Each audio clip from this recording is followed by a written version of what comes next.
Hello, my name is Rich Howard, owner of Architectural Builder Supply, and this video is to bring you a closer look at the Burns number 459C-626. This is a satin chrome plated brass flush pole. They say concealed in cup. This is a flush pole. It's a neat, nice little item.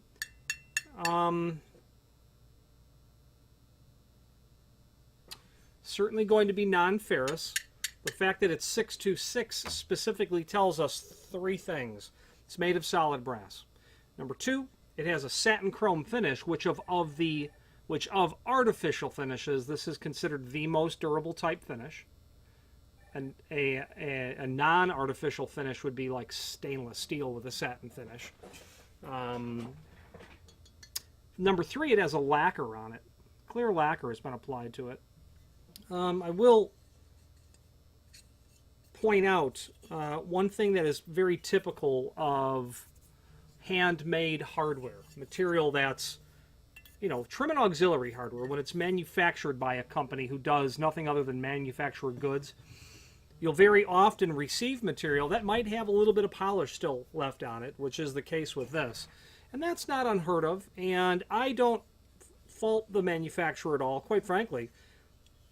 I like to see the handcrafted nature of the hardware, and I think that's part of what you're paying for when you deal with a company like Burns, who is a manufacturer, a custom manufacturer of fine trim and auxiliary hardware.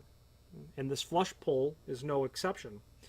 It's going to include a couple of screws and a complementary type finish.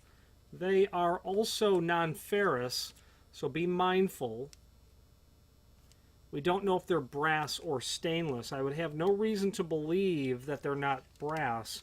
The point is be sure to properly pre-drill that hole. When you put that screw in, you need to assume it's a softer material. You don't want to shear that head off or strip it out. So be mindful of that. A proper pre-drill. I was taught that you would make your pre-drill the base diameter of the screw, not including the threads. But recently I've also learned that your hole size is going to be about 70% of your root diameter. And that to me makes better sense. And actually what would be best if you do a lot of finished hardware would be for you to possess a set of drill bits that are the wire size, not fractional size. Wire sizes are by far more precise with the hole that you're drilling. Having a caliper is another thing that's incredibly helpful when you're doing trim and auxiliary installation. If you do high-end residential, you'd want to put a caliper on that root of the screw and get your proper size before drilling. It's hard to come up with a solid brass satin chrome oval head, probably number 6 undercut oval head screw lickety split to keep your installation going. Anyway, moving forward, let's take some dimensional properties, and there is a template below this video that shows that information. But first, this item is, and I'm pulling it up on another screen, this item is available in lots of different finishes, in both a brass-based material, bronze-based material, and stainless steel. You can do 605 polished brass, 606 satin brass, 609 antique brass, they call blackened satin clear-coated brass, 612 satin bronze, 613 oil rub bronze, 625 polished chrome, 626 satin chrome. One I missed, 628, that would be clear anodized aluminum on an aluminum-based material. I would actually be shocked if they actually supplied this. I don't think I've ever seen a flush pole in aluminum. 629 polished stainless on stainless, 630 satin stainless on stainless. So 3 base materials, in fact. So that link to the product template we can review, and that will give us, indeed, dimensional properties of the item. Let's take a closer look. Overall, 3 3/8. Indeed. Overall, 4 3/4. All right. Overall depth, they don't give us, but we can gauge that here. Probably going to be about 5/8.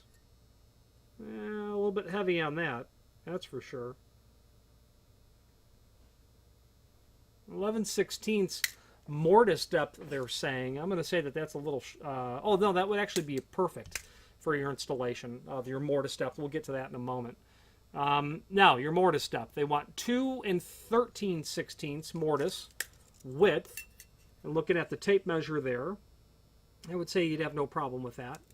The height, they want 3 3/4. I'd say you'd be in good shape with that as well. And then the mortise depth of 11/16, that's from the back of the plate. I was including the thickness of this material, which they have at 1/8 of an inch.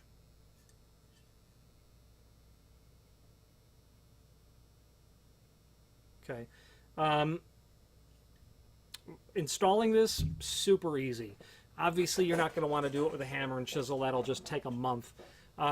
What I would do is, of course, with a router, I would have a template and I would quickly route that out. I would make multiple passes, resetting my depth, that sort of thing.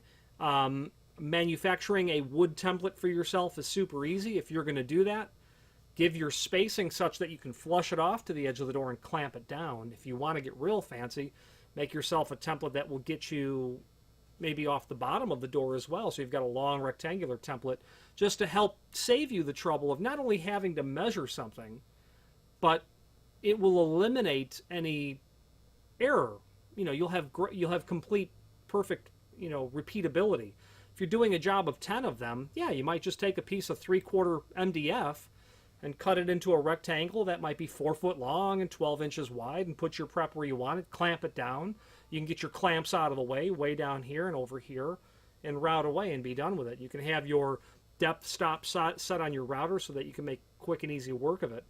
Repeatability. It's going to take you a half an hour or an hour to make that first template, whatever it might be.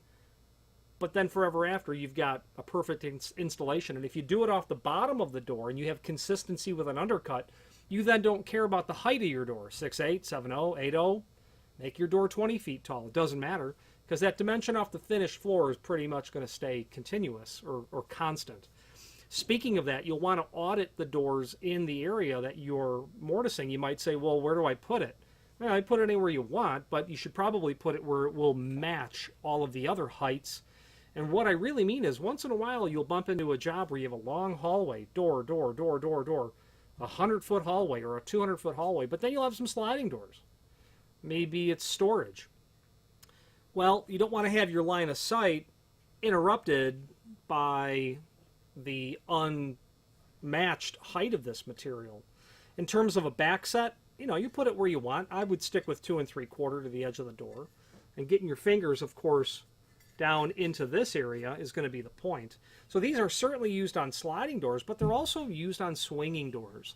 And people will use flush poles like this when they want to have a smaller footprint of hardware on the door. You could easily see flush poles like this with center hung pivots where you don't see the hardware really at all, or your impact of the hardware is less, or you're doing something where it's a pocket door and you need to have all but no projection off the face of the door. Obviously, this is not ADA compliant, but Burns is able to assist with an ADA compliant version, which will simply be larger and deeper to accommodate. Okay.